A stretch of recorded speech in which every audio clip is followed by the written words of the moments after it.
Hi there, and welcome to Radar Talk. Today we have Glenn Hyde, who's a director of GMH Planning, and he's here to talk to us about the new NEC4 contract. Glenn, welcome to Radar Talk. Thank you. Now, last month we saw the launch of the new NEC4 contract. Was this an upgrade that was due? Yeah, definitely. This has been, 12 years in the making.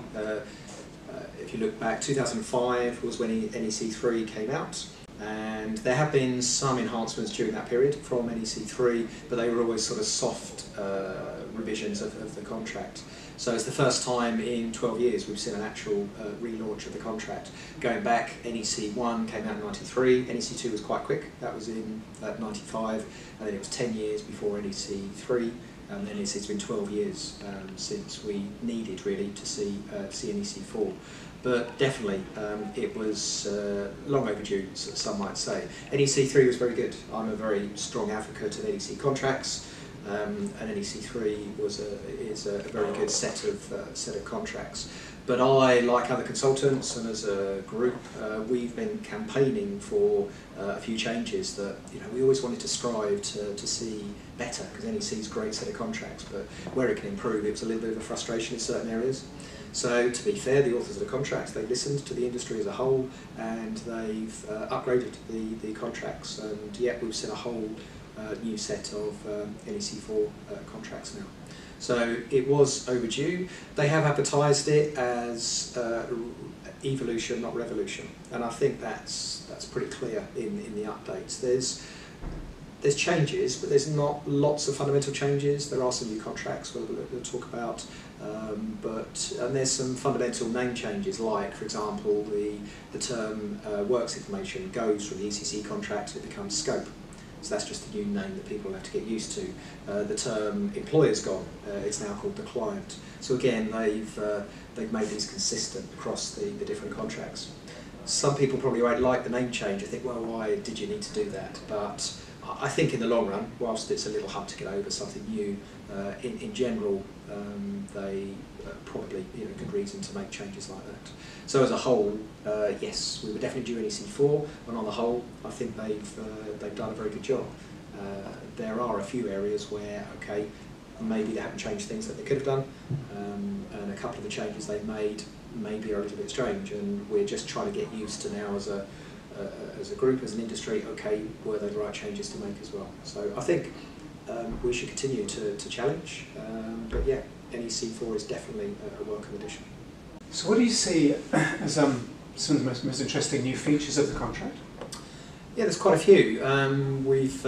There's a document coming out next month which is talking more specifically about the changes, but already as consultants we've been working our way through the contracts and seeing what they've changed. They did issue a sort of consultation guide a few months ago before it was launched, saying, okay, this is what's coming. So we did know quite a few of the changes they were looking to make. So there are lots of changes, as I've mentioned. Some of them are quite small but fundamental. We've changed the word works information to scope, we changed employer to client. There's not too many changes like that, but they would just be a little bit of getting used to. And I have to say the big thing is that I think NEC4, they generally, yes, they've done very well. So it's the amendments generally are things, some of which we were campaigning for, some of which I hadn't thought of, and it's like, oh, that's a really nice feature, which is always a good surprise. So I think on the whole, yeah, there's some really good enhancements. Some of the most obvious stuff is that there's 2 new contracts within the family. So NEC has always been a family of contracts. We've now got the design, build and operate contract, which is a whole new contract, and that's for, as its name suggests, it's for sectors of the industry that are doing the operational phase. So not just the design and build, but also the operational phase. So it might be for 15 years running a plant. So the operational phase, that's what that's focusing on. And also there's another new contract, albeit only in consultation version at the moment, which is the alliance contract. So that's a joined up contract for all the entities working on a project, working as one single alliance. We've always had the partnering contract, which has already been renamed under this contract, but that was still with separate entities. So the alliance contract is all parties working together with a single alliance board, and basically all the decisions have to be made unanimously but all the benefits and the disbenefits all go together. So if the project goes well, the people will benefit. If it doesn't go so well, then everyone will share in the pain, so to speak. So that's quite an interesting new contract. But they're fairly specialist, so only certain parts of the industry or projects will be needing those. So they won't be an obvious need for everyone, but they're a welcome addition to the family. There's also some new secondary options across the different contracts. So things like information modelling, BIM, is quite a big buzzword, isn't it, in the industry, and things like transfer of rights. So clients were often writing Z clauses to cover that aspect. So now we've got quite a few new secondary options across the contract. So they're the more obvious ones, and particularly the secondary options. As I say, clients might have needed to do Z clauses to cover those previously. Other stuff that they've done, there's a new clause, clause 16, for contractors' proposals. Now this is definitely something that was needed. So within particularly option A contracts, there was no real mechanism for the contractor to benefit from change they were coming up with. So if they had a value engineering idea, if the client took it, there wasn't benefit for the contractor particularly for that. So there's a new value engineering proposal basically, where the contractor can propose an idea, and if the client agrees with it, they'll take that idea, but then there's what we call a value engineering ratio that they will have identified in contract data, and the contractor will share, whatever that ratio is, the proportion of the saving. So that's, now it's here, it's like, oh, well, why didn't we have that before? Now by agreement, that could have been done, but NEC is always trying to encourage good practice project management, so it's trying to encourage these ideas as we go through. One aspect that has been tidied up within NEC is a welcome addition is the early warning process. So a very key process. We see there might be an issue on the project, we're going to raise it, let the other party know. So early warnings has always been a key feature of the contract. But we used to have them recorded on a thing called a risk register. Now the industry has a different idea of what a risk register is. So we had traditional risk registers against the NEC risk register, and it was always very confusing. So we come up with this radical new idea of calling it the early warning register, which, okay, has taken 12 years to think of, but it's here now, and that's what it should have been called for a while. But also, not only that, we're now encouraging an early warning interval. So within contract data, the client can identify a timescale as to how often these meetings are going to be held, so to encourage regular meetings. And also there's a couple of new subtleties whereby the project manager has to produce the first early warning register within a week of the project starting, after starting date, and have the first early warning meeting within 2 weeks as well. So that's quite a nice subtlety, and also that they've got to issue the revised early warning register within a week of every early warning meeting.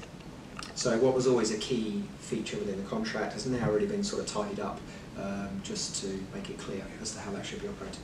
One very subtle change that I like, that I don't know if many other people have picked up on, but it's a very subtle change to clause 13.4. Now clause 13.4 says, project manager, if you're not accepting something, you need to let the contractor know why you're not accepting it. So that was the old clause. The new NEC4 clause here adds in the words, if you're not going to accept something, you need to let them know why you're not accepting it in sufficient detail that allows the contractor to correct that submission.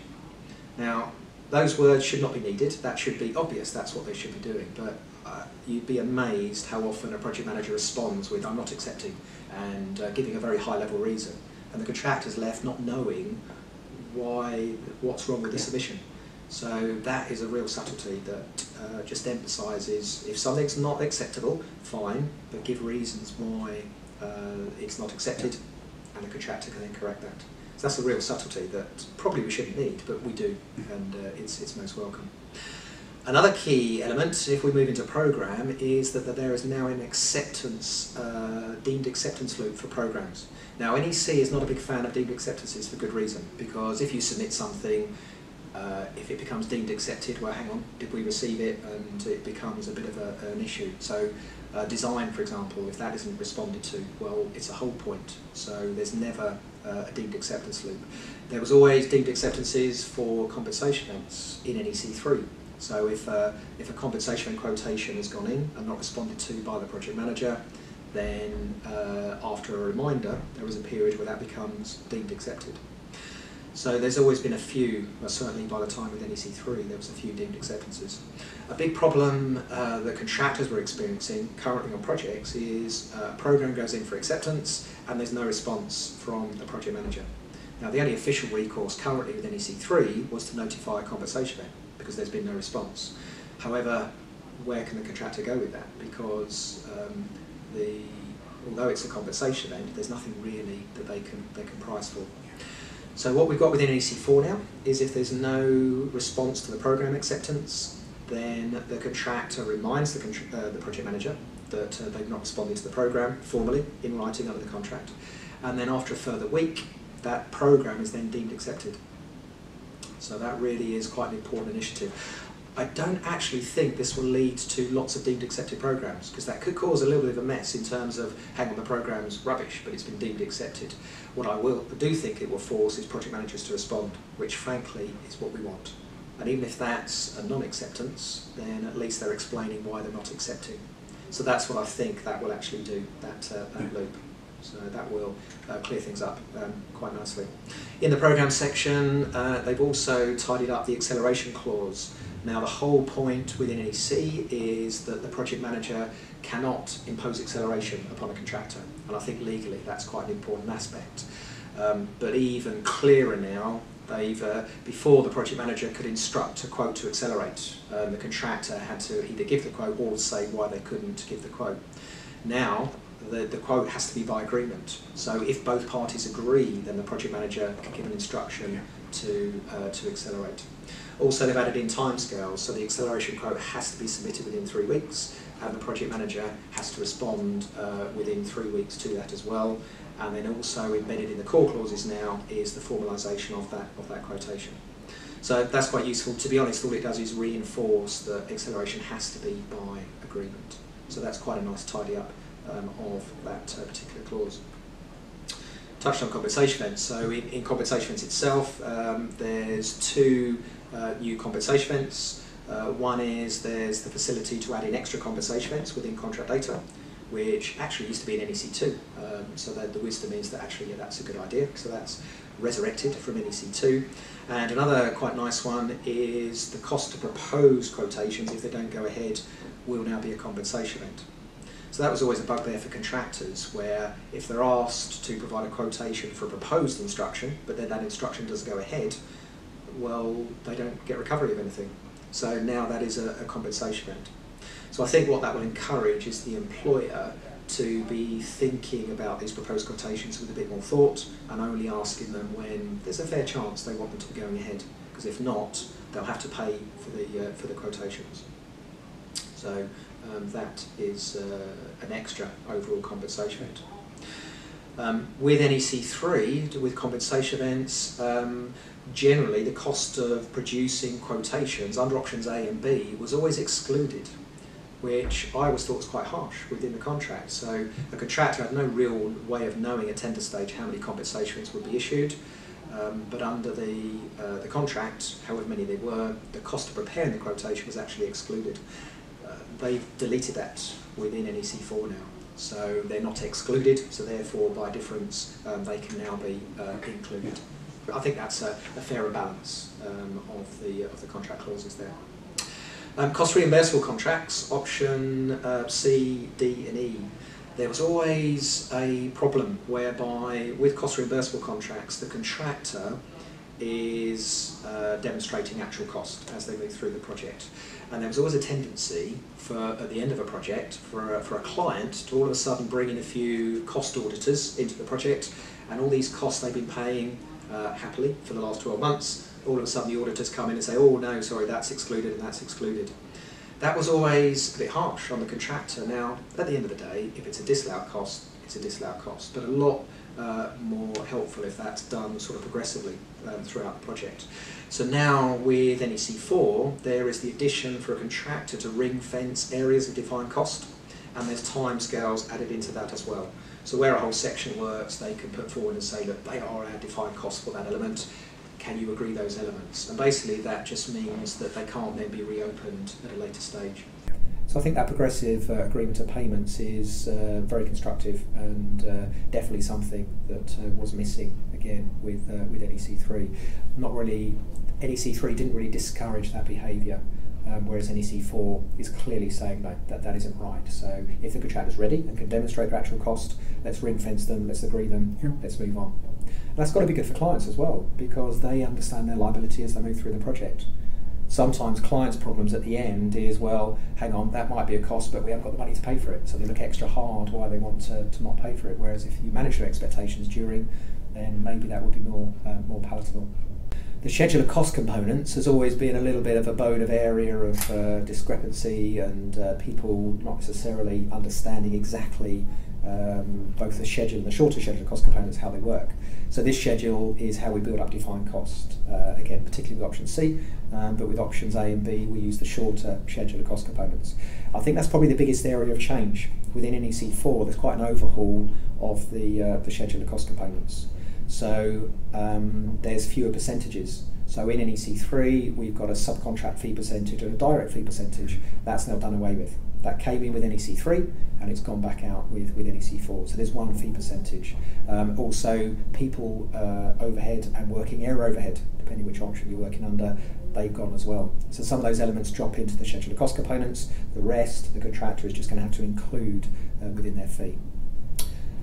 So there's fewer percentages, and also with options A and B, we've now done away with people costs, which was always quite subjective to how they were built up. Within contract data part 2, the contractor will include people rates, and they'll list out various trades disciplines, they'll put a rate against each of those people, and then that's what will be used to assess compensation. So that does away with some of the issues over what's included, is pension included, is there gym membership included, important stuff like that. So it should take away some of the issues over what's included and what's not. So schedule of cost components is a little bit different. So particularly the commercial people in the industry really need to sort of read through those and just see what's changed. And then finally, I guess, one of the other biggest issues is dispute resolution. So W1 and W2 we've always had. W1 is used internationally and where the Housing Grants Act doesn't apply, the Local Democracy and Construction Act. W2 in the UK, generally that act will apply. So W2 was written to comply with that act. So generally in the UK we will be applying W2 for dispute resolution. For both W1 and W2 there is added in an element whereby first step for, if there's a dispute, the first step is to now go to senior representatives who are listed in Contract Data Part 1 and Contract Data Part 2. So really that's like, hang on, let's try and talk internally first, albeit at a more senior level, to see if we can resolve this particular dispute. Otherwise, the only official recourse was adjudication. Again, lots of clients in my experience added that in as a step process, so NEC has recognised that that is the step process of W1 and W2. What's really interesting is there's a new one called W3, which is dispute avoidance boards. So the idea here is that a dispute avoidance board will be set up. That could be one person or 3 people, and the one at least person, if it's 3, will be jointly agreed, at least one. And the idea is then that this board of people, they visit the site from the beginning, so they get a feel for the project and how it's all going. And then any issues that come up, either party can refer that to a matter for the dispute avoidance board. And the idea is then the board look at that situation and then try and come up with a way of overcoming that particular problem, and they'll come up with a suggested solution or a suggested decision. Now, W3 is a really nice initiative. However, because we've got the Act within the UK, under the Housing Grants, Local Democracy and Construction Act, there has to be a right to go to adjudication. So W3 won't actually be legally binding in the UK. However, I'd like to think that clients would still see W3 as a useful initiative, and although it's not binding, it's almost probably what the adjudicated decision will be. So although it's not binding, I think it will be something to be utilised here within the UK. And hopefully they will be used, and most of the decisions the board make will prevent the need to go for adjudication. But there will always be that remedy. So W3 normally goes to tribunal or arbitration, whereas here we still have the right in the UK to go to adjudication. But it should head off most of those issues. There is a question mark over who pays for them, but the scope was thought that out. It's a nice initiative. I like the thought of this and can see it could avoid quite a few issues on a project. Okay, that's really interesting. So do you think there are many missed opportunities in the new contract? Many no, some yes. I think it's easy, isn't it, to be critical of someone else's document. Whenever anyone's written a document and you're asked to critique or review it, it's easy to make changes yourself and say, oh, that could have been done better, or this wording could be better. Having said that, had you written the document yourself, it would have been quite hard to achieve the level that they've actually achieved. So I think it's very easy for us to now critique NEC4. But again, certainly from my point of view, I'm doing this as a passionate NEC practitioner, and I want NEC to cover everything that it should do. But I think in the most part, it does a very good job. However, there are, I think, yes, a few missed opportunities. We were just talking a minute ago about the schedule of cost components and how that's changed. And one of the advertised benefits of NEC4 was that people outside the working area will now be able to claim for more readily. But what's interesting is now we've read the words of the schedule of cost components, I'm not sure that's what we've achieved with the new words. So certainly that's something we're debating at the moment in the forums as to, well, hang on, is this right? And certainly on initial inspection, I don't think it is. It's not achieved what even a few months ago NEC4 was saying it would achieve. It's not achieved that. The biggest single issue I believe exists with this contract is still an issue I've had with NEC3, and that is around programme. Now, there are some enhancements with NEC4 that has cleared a few things up, which is quite nice. So it talks about a dividing date. So it talks about if there's a compensation event, you use the accepted programme at the dividing date, which is quite nice. Unfortunately, they've then added words into the contract that A, I'm not sure what they mean, and B, they certainly haven't cleared up the biggest issue, and that is if you have an accepted programme that's a little bit old, out of date, and that could be weeks or months out of date, so it's fairly clear on which programme we use. It's this accepted programme which might be, let's say, 3 months old.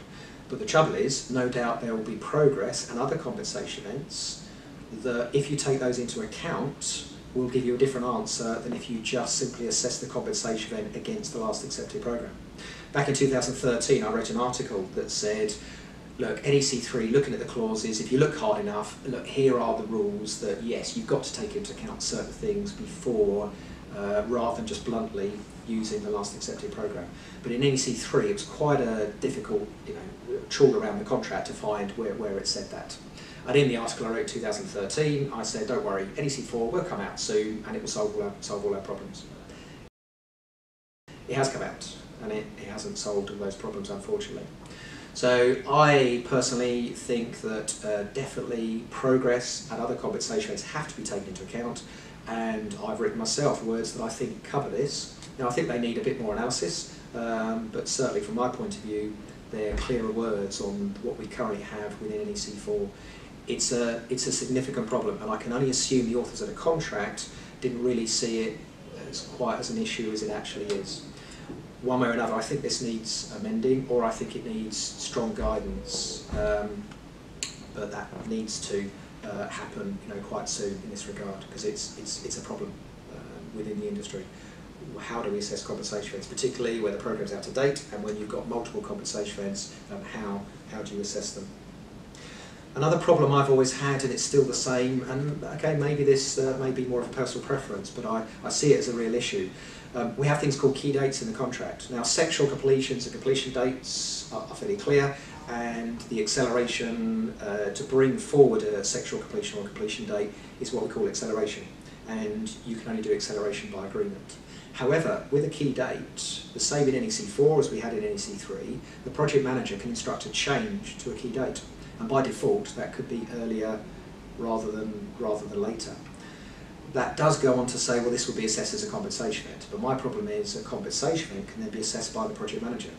So any risk that the contractor believes they're incurring with an earlier key date, that could then be assessed by the project manager, and no doubt they'll assess it lower. And the problem with that is that the remedy against the key date is unliquidated undefined cost. So you've got the project manager able to instruct something earlier that attracts unlimited damages against the contractor, and yet they can make their own assessment of the contractor's quotation in that regard. So personally, I think key dates should be treated exactly the same as acceleration. That can only be done by agreement, but still currently that's not the case.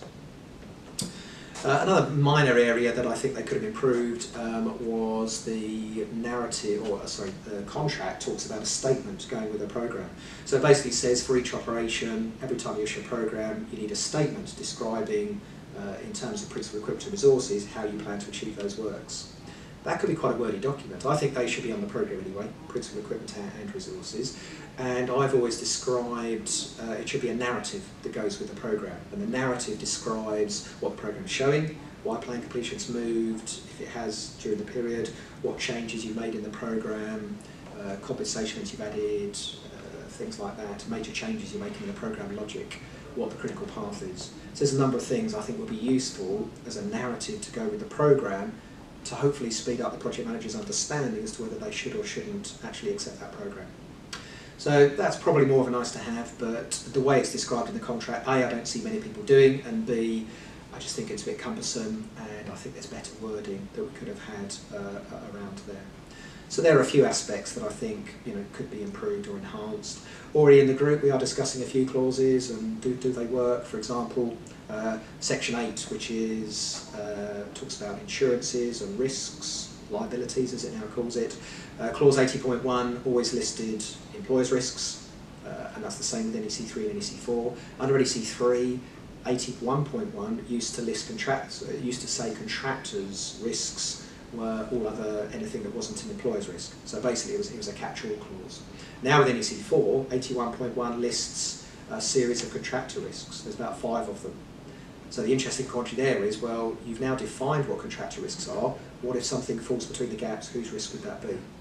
So it's just a question there, and I'm 100% convinced of the answer. But certainly early discussions, people are saying, yeah, not quite so sure about that. And some people are saying probably employers will go back to the old wording, where they'll delete 81.1 and put back the old wording. But not many of those. We will continue to debate the clauses and make sure we've got clarity within the contract. We're all passionate about NEC, we want NEC to be doing the right thing, and in the most part, great, NEC4, very welcome addition. But we need to strive for greatness and perfection, and if there are clauses that could be better written or need to be changed, I think we should do that. Right, okay, so how long before we see NEC5? NEC5, okay. I'm not campaigning for NEC5, but we need to strive for, as I said, we need to strive for perfection and get as close as we can to that. What was interesting, people might forget this, NEC3 came out in 2005.